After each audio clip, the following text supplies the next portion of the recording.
इस वीडियो में हम करने वाले हैं exercise 7.4 question number 2 chapter 7 triangles. Question पढ़ते हैं और साथ साथ फिगर बनाते हैं।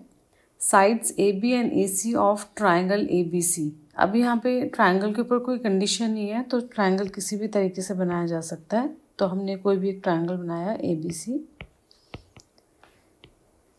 इन्होंने बोला है इसकी दो साइड्स हैं ए बी एंड ए सी, उनको एक्सटेंड किया to the points P and Q. तो जब हम इन्हें एक्सटेंड करते हैं ऐसे ए बी एंड ए सी, एक तो ध्यान रखना जब भी ऐसे बोलते हैं ना एक्सटेंड और बोला ए बी, तो ए से बी की डायरेक्शन होगी। अगर बी ए लिखा होता तो बी से ए की तरफ जाते, राइट।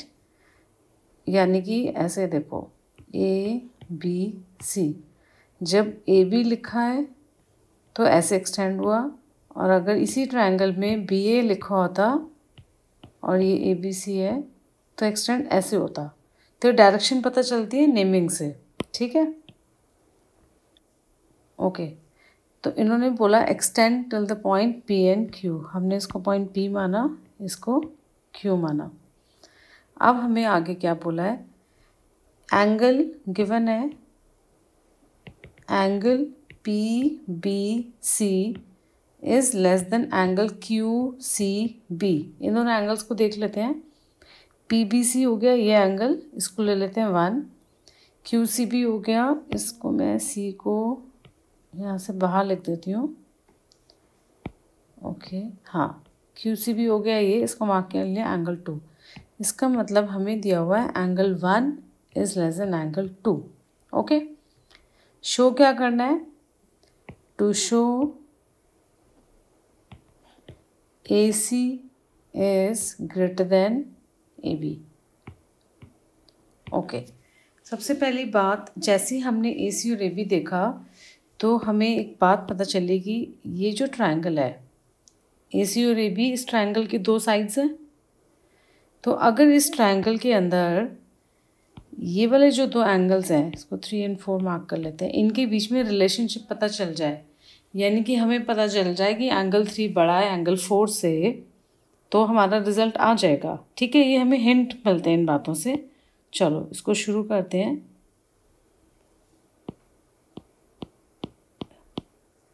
हम इसको एंगल 3 और एंगल 4 मार्क कर लेते हैं। ओके, अब देखो हमारे पास सिर्फ एंगल 1 और एंगल 2 के बीच में रिलेशनशिप पता और कोई इन्फॉर्मेशन नहीं है, बट फिगर से भी तो कुछ इन्फॉर्मेशन मिलती है। वो क्या है, हमें फिगर से पता चल रहा है angle 1 plus angle 3 is a linear pair. ये दिखाई दे रहा है हमें, इसलिए हमेशा फिगर में मार्क करने से हमें बहुत सारे हिंट्स मिलते हैं, ठीक है। इसका मतलब क्या हुआ, angle 1 plus angle 3 is equal to 180 degrees. इसको मार्क कर लो 1। अब ऐसे ही हम लिख सकते हैं 2 + 4 के लिए भी, तो हम सिमिलरली लिख देंगे सिमिलरली।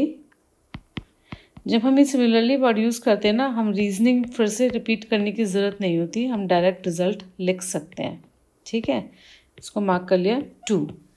अब 1 और 2 से हमें कुछ इन्फॉर्मेशन मिली, वो क्या है, हमें पता चला फ्रॉम 1 और 2 we can say that angle 1 plus angle 3 is equal to angle 2 plus angle 4। Okay, ठीक है, इसको कर लिया 3 मार्क। अब हम वापस आते हैं गिवन पे, इसको भी तो यूज़ करेंगे, तो इसको भी यूज़ करते हैं। हमें दिया हुआ है angle 1 is less than angle 2। अगर मैं एंगल 2 को इधर शिफ्ट कर दूँ तो हमारे पास क्या आ जाएगा, एंगल 1 माइनस एंगल 2। जैसे इक्वेशन में करते हैं वही रहता है, फ़र्क क्या होगा, लेस देन का साइन लेस देन का ही रहेगा और यहाँ पे 0 बन जाएगा। फॉर एग्जाम्पल ये इक्वेशन थी तो आप ऐसे लिखते हो angle 1 minus angle 2 is equal to 0। बिल्कुल वही किया हमने, सिर्फ फ़र्क कहाँ पे आया कि इज इक्वल टू की जगह यहाँ पे इनइक्वालिटी है, साइन अलग है बस, ठीक है। तो ये जो रिज़ल्ट आया है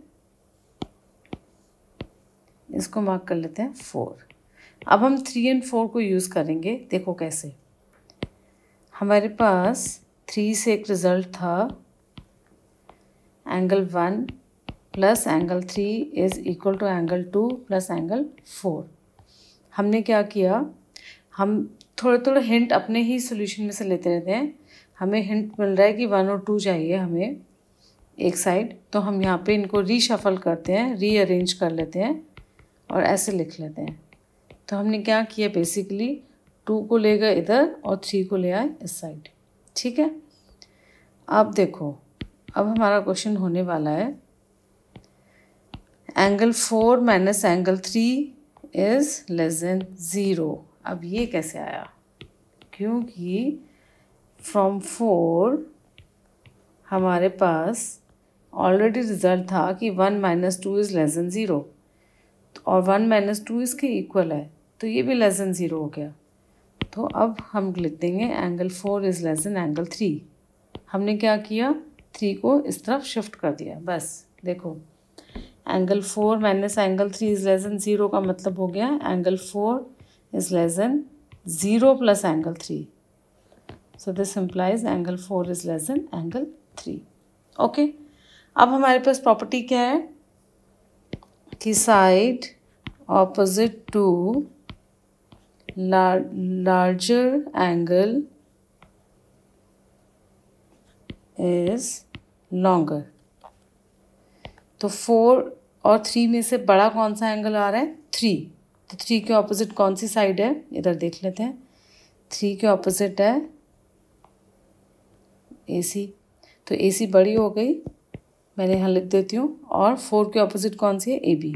तो हमारे पास रिजल्ट क्या आ गया, AC is greater than AB। तो हम लिखेंगे this implies AC is greater than AB। और हमें प्रूव क्या करना था वो भी चेक कर लेते हैं क्वेश्चन में। हमें यही प्रूव करना था, देखो। ठीक है, तो ये आपका रिजल्ट आ गया। क्लियर है सबको?